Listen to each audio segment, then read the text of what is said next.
Russian FT-7 যুদ্ধ বিমান কিংবা F-7MB কিংবা F-7 সহ MiG-21 এর চীনা সংস্করণ অনেক দেশে ব্যবহৃত হয়েছে, বিশেষ করে উন্নয়নশীল দেশগুলোতে, যেমন বাংলাদেশ, মিয়ানমার, নাইজেরিয়া, পাকিস্তান ইত্যাদি।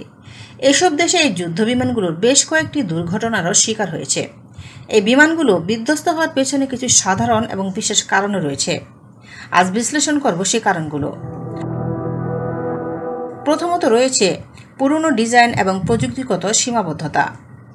F-7 মূলত সোভিয়েত ইউনিয়নের তৈরি MiG-21 এর উপর ভিত্তি করে 1960 থেকে 70-এর দশকের প্রযুক্তি দিয়ে তৈরি, যদিও চীন FT-7 সংস্করণে কিছু আপডেট দিয়েছে, যেমন গ্লাস ককপিট, কিছু আধুনিক অস্ত্রবহন ক্ষমতা ইত্যাদি। তবুও মূল প্ল্যাটফর্মটি রয়ে গেছে পুরনো এবং টেকসই নয় এমনটি। আধুনিক বিমানের তুলনায় এর অ্যাভিওনিক্স এবং নিরাপত্তা ব্যবস্থাকে অনেক পিছিয়ে রয়েছে। নাম্বার 2 রয়েছে যান্ত্রিক ত্রুটি এবং মেইনটেনেন্স ঘাটতি। উন্নয়নশীল দেশের বিমান বাহিনীগুলো অনেক সময় পর্যাপ্ত খুচরা যন্ত্রাংশ এবং রক্ষণাবেক্ষণ সুবিধা পায় না। ইঞ্জিন এবং ফ্লাইট কন্ট্রোল সিস্টেমের ত্রুটি থাকার কারণে বারবার দুর্ঘটনা ঘটে থাকে। সঠিক সময় মতো ওভারহল না হওয়া কিংবা প্রশিক্ষিত মেকানিক্যাল স্টাফের অভাবও বড় কারণ। নাম্বার 3 রয়েছে পাইলটের ভুল বা মানবিক ত্রুটি। অনেক সময় দুর্ঘটনার কারণ হয় পাইলটের ত্রুটি, বিশেষ করে যদি তারা কম অভিজ্ঞ হয় অথবা জরুরি পরিস্থিতিতে সঠিক সিদ্ধান্ত নিতে ব্যর্থ হন।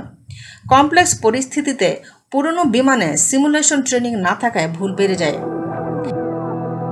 নাম্বার 4 রয়েছে সীমিত ইনজেকশন এবং সেফটি সিস্টেম। F-7 এর ইনজেকশন সিট প্রযুক্তি তুলনামূলকভাবে পুরনো, ফলে দুর্ঘটনার সময় অনেক পাইলট বের হতে ব্যর্থ হন। দুর্ঘটনার সময় উচ্চ গতির কারণে ইনজেকশন কার্যকর না হলে মৃত্যু অনিবার্য। নাম্বার 5 রয়েছে আবহাওয়াজনিত এবং অনুশীলনকালীন দুর্ঘটনা। অনেক দুর্ঘটনা ঘটে প্রতিকূল আবহাওয়ায় বা নৌ ও স্থল অনুশীলনের সময়। বাংলাদেশে বেশ কয়েকবার FT-7 বিধ্বস্ত হয়েছে প্রশিক্ষণ চলাকালীন সময়ে, যার পিছনে আবহাওয়া এবং কমপ্লেক্স ম্যানুভারিং ছিল দায়ী। নাম্বার 6 সীমিত আপগ্রেড সক্ষমতা এবং আধুনিক যুদ্ধে অপ্রস্তুত।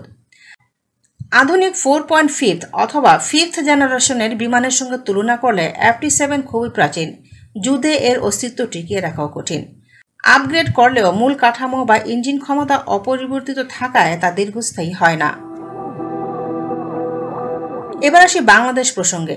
বাংলাদেশ প্রসঙ্গে বিশেষভাবে উল্লেখযোগ্য কিছু ঘটনা রয়েছে, যেমনটি 2018 সালে টাঙ্গাইলে FT-7 প্রশিক্ষণ চলাকালে বিধ্বস্ত হয়, যার পাইলট মারা গিয়েছেন। 2015-তে যশোরে 2টি FT-7 প্রশিক্ষণ চলাকালে সংঘর্ষে বিধ্বস্ত হয়, এতে একজন পাইলট মারা যান। আর 2013 সালে কক্সবাজার বিমানের কারিগরি ত্রুটির কারণেই বিধ্বস্ত হয়, পাইলট বেঁচে গিয়েছিলেন। রাশিয়ান কিংবা চাইনিজ FT-7 যুদ্ধ বিমান একটি পুরনো প্রযুক্তির বিমান, যা আধুনিক যুদ্ধ বা প্রশিক্ষণের জন্য যথেষ্ট নিরাপদ নয়। বাংলাদেশ সহ অনেক দেশ এই বিমানগুলো ব্যবহারে দুর্ঘটনার মুখোমুখি হয়েছে বারবার, মূলত যান্ত্রিক ত্রুটি, রক্ষণাবেক্ষণের ঘাটতি এবং প্রযুক্তিগত সীমাবদ্ধতার কারণে। বর্তমানে এসব দেশ ধীরে ধীরে Su-30, JF-17, রাফাল, F-16 কিংবা তেজাস এর মতো আধুনিক বিকল্পের দিকে ঝুঁকছে।